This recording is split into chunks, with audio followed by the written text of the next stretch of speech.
Yo guys, welcome to the first episode of the Fresh Solves of Blender. This is basically me doing some camera tracking, but I put a little twist on it, kind of a little bite off the Fresh Prince of Bel-Air. But if you guys don't know, I do like to do a lot of mobile filmmaking. I do have another YouTube channel which all about mobile filmmaking and cinematography. So I'm trying to get back to the things that make me happy and make it fun again. And this is one of them. So basically, I'm just gonna do some camera tracking. I'm gonna do episodes of these. Some may work, some tricks may not work, but I'm gonna just share my journey of learning camera tracking inside of Blender and using the Octane Render. Enough of that jibber jab. Let's get to the track.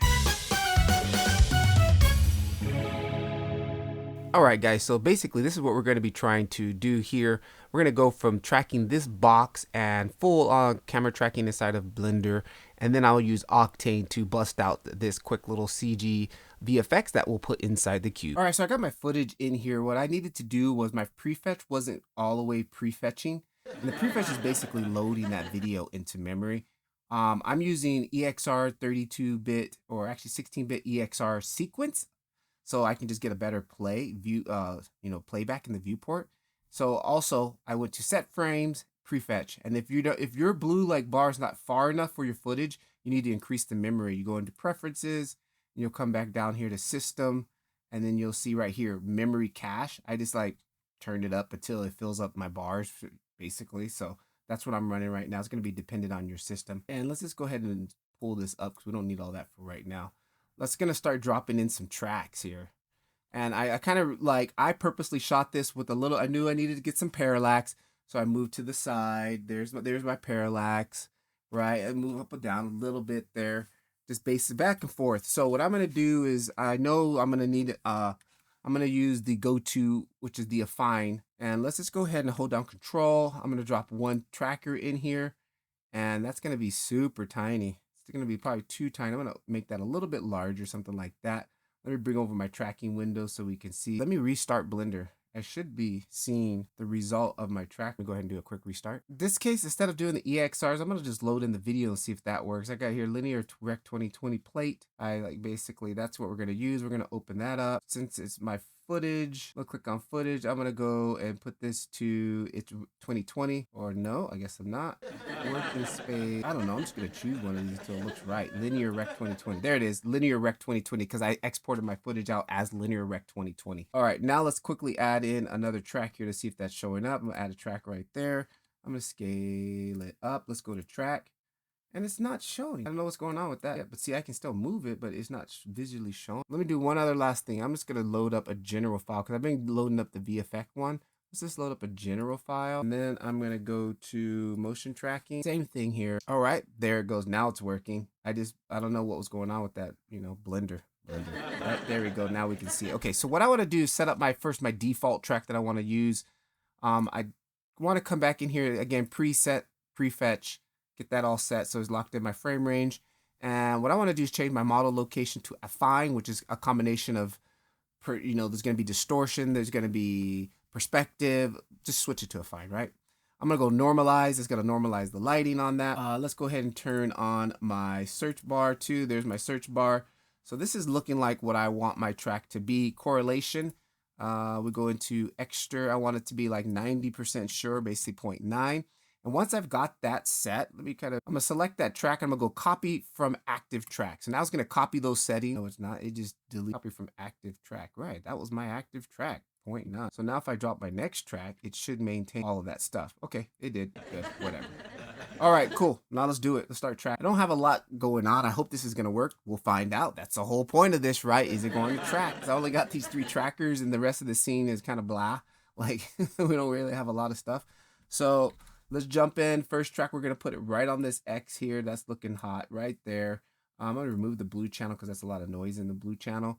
And then we're just gonna press Control T, and that's gonna track through. And did it make it to the end? It did not, right? So what I'm gonna do is just grab, let's search pattern. Well, it is on. We're gonna back up 1 frame, not hitting the edge there. Just gonna make sure it's on the center, scale it up a little bit more maybe. And I'm gonna hit Control T.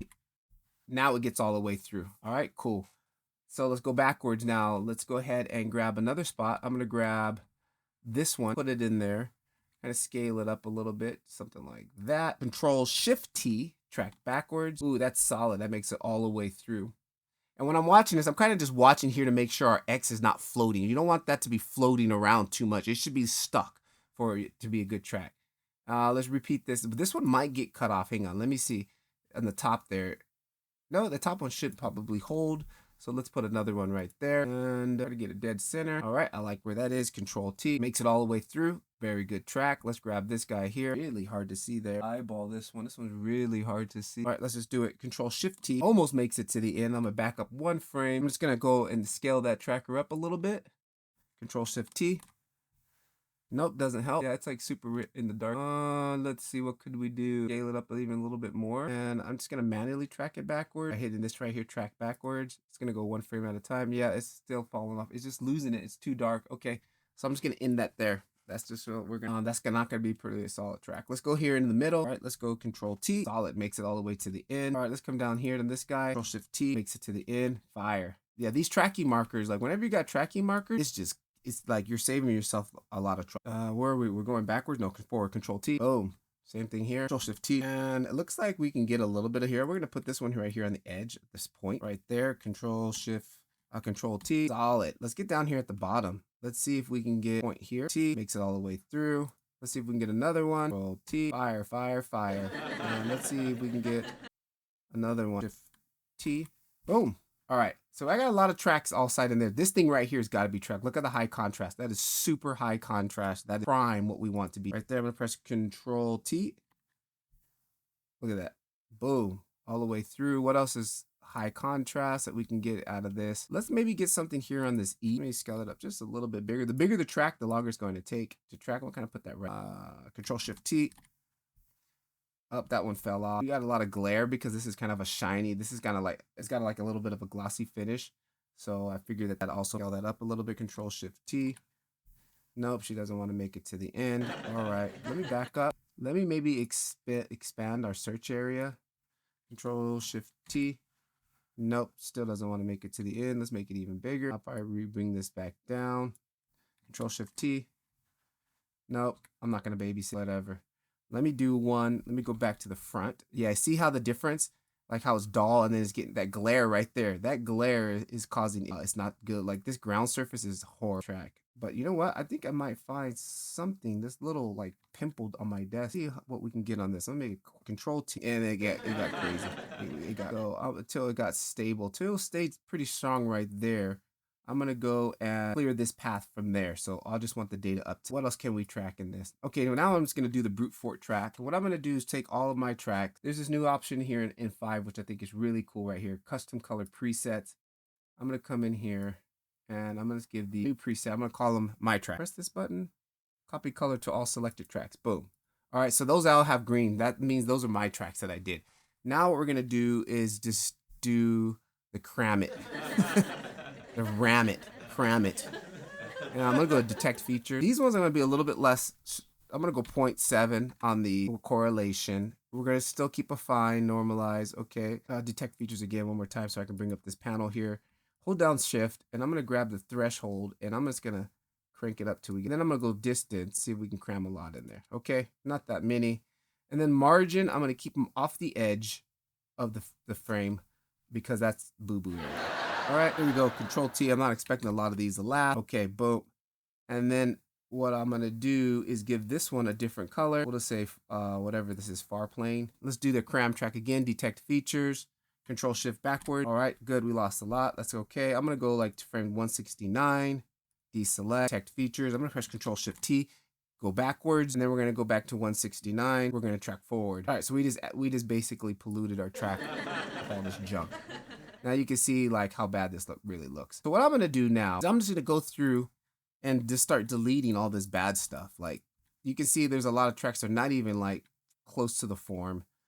I'm just going to kind of go through here and just literally pull off any craziness. That's it for now. Kind of cleaned it up a little bit, but we're going to get more depth on the cleaning here in a second. But I've got that. Camera info. Every time I try to set this, whenever I shoot with the cell phone, it just never works properly. Like technically it said on my phone that I shot it with a 28mm. Right.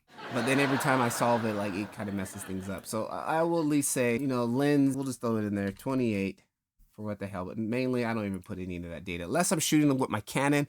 I know exactly my sensor width, and I know exactly everything. I can look that up. It's a cell phone, right?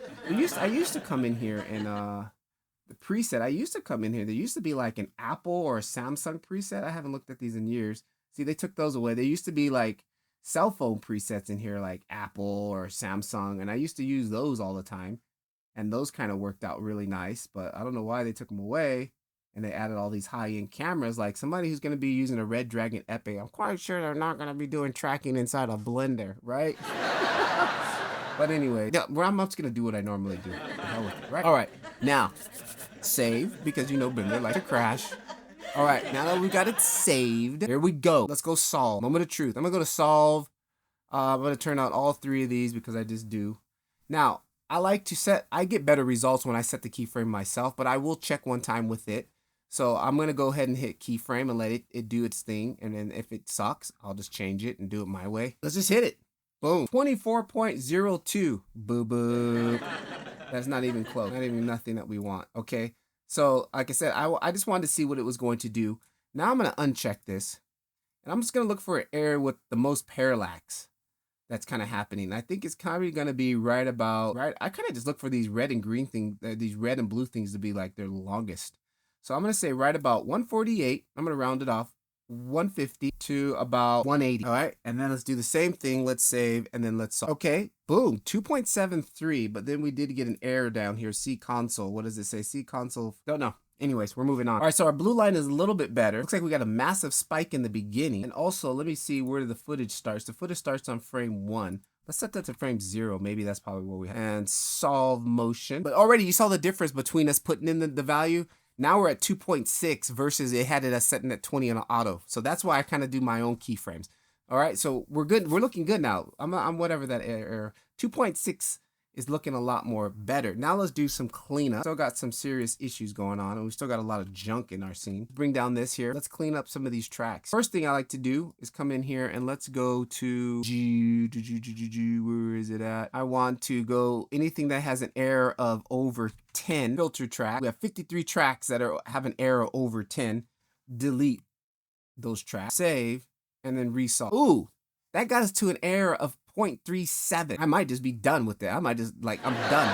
That's it. But let's go ahead and let's look at our blue line. Our blue line down here is looking solid. We cleaned up a lot of tracks. I think that's it, guys. I think we just hit it. Normally I have to go through this process a couple times, but I think because we have these tracker markers, it really helped it out.